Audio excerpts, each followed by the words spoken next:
Terima kasih. Struktur aktif di sini ada yang diakui saat ini ada 6 struktur.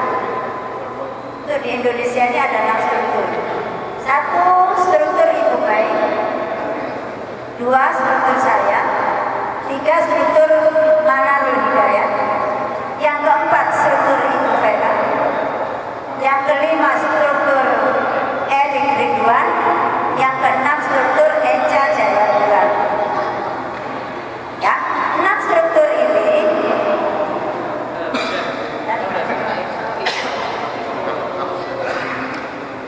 tidak tahu nanti kalau penggabungan.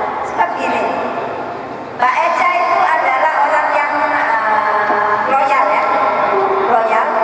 Tapi Mbak Eca belum ada langsung sambungan dengan usia. Tapi kita tetap memberi penghargaan karena beliau adalah orang yang loyal di LDM dan tetap berjuang walaupun jaringan dia itu adalah jaringannya Pak Viko. Anda sudah kenal Pak Viko kan? Tapi dia loyalis. Nah, Pak Viko menyerahkan kepada itu. Nah, sekarang harus ada nanti antara dua.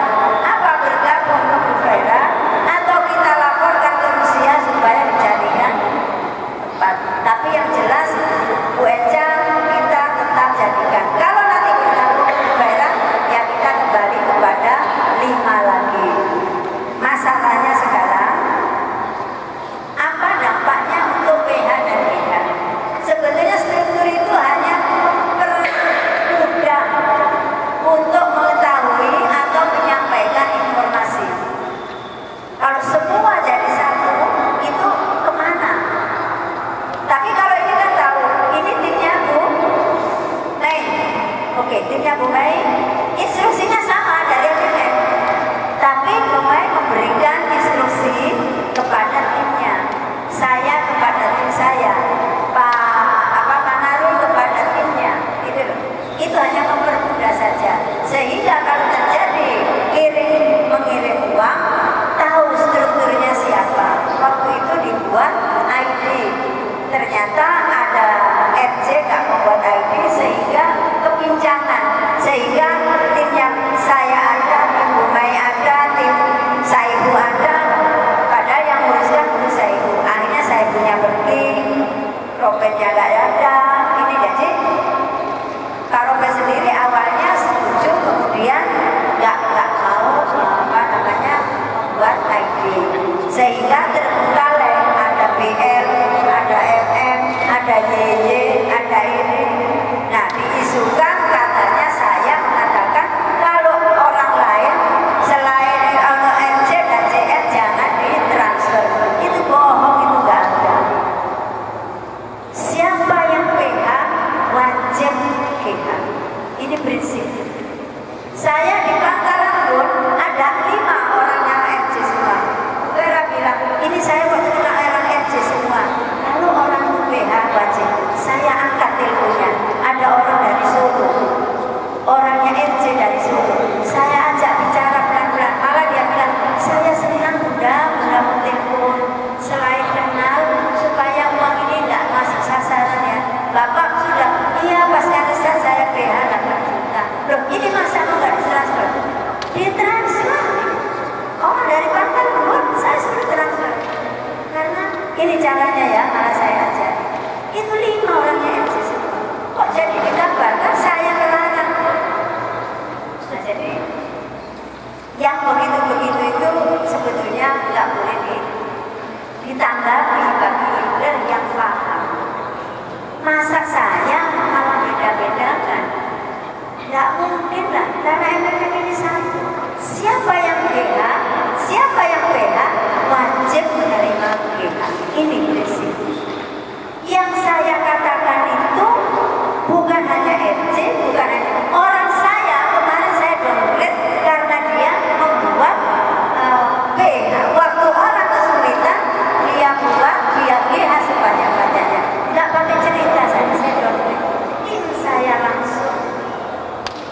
Jadi bukan salah kalau orang ngomong itu salah. Saya nggak seperti itu.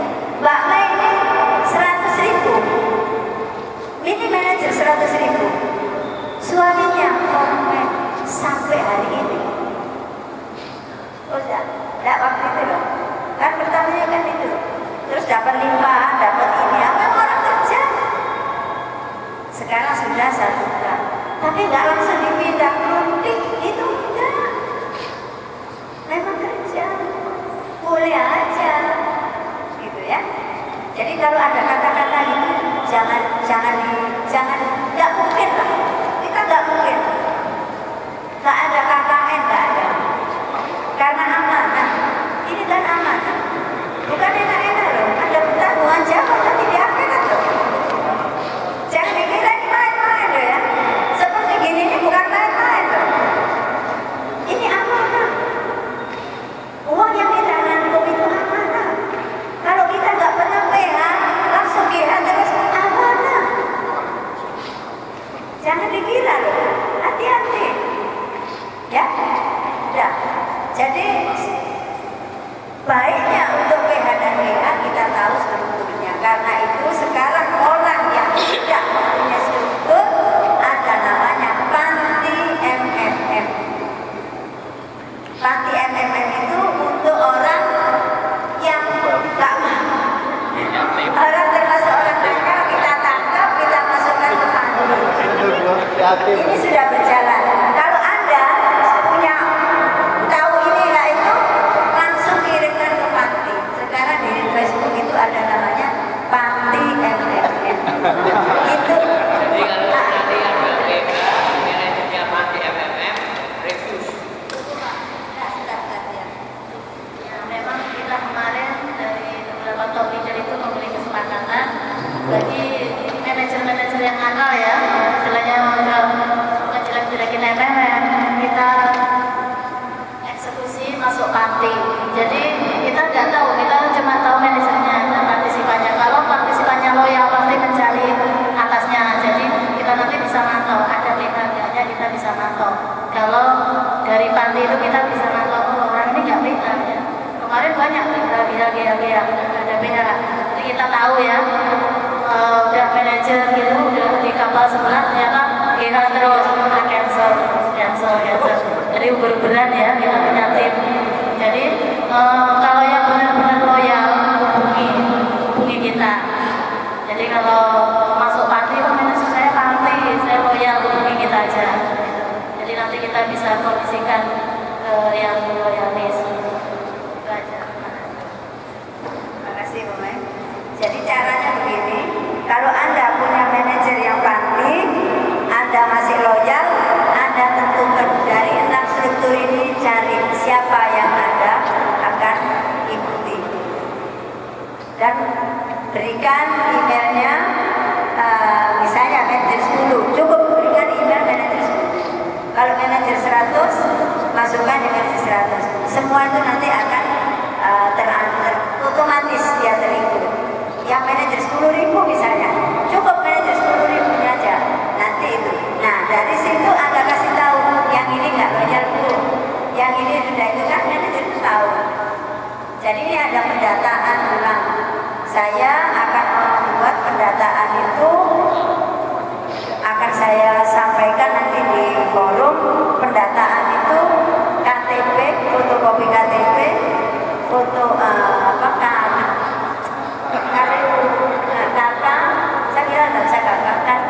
kartu rekening buku tabungan yang depannya sama kartu nama KTP. Itu jangan tersinggung. Kalau nanti ada begitu jangan tersinggung. Manajer akan dibuatkan begitu. Jadi pendataan ulang. Yang nggak ngirim itu ya berarti nggak loyal lagi di MM. Biar aman. Dari situ baru mungkin kita bisa. Sebab ini susah sekali. Mau dicari manajernya yang mana, mau dicari ini kesulitan. Karena kita bukan polisi rahasia ya, ini kita masih ada yang lain. Ya kemarin mendowngrade orang sampai pusing. Satu orang, satu manajer punya 8.000 partisipan. www.sscc ya 1122 saya sudah gak punya nama, udah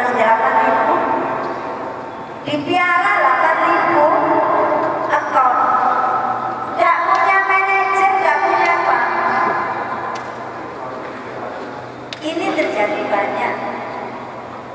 Ini jadi rusaknya kan di sini. Ya, itu tadi kepentingan kenapa kita harus punya silaturahmi.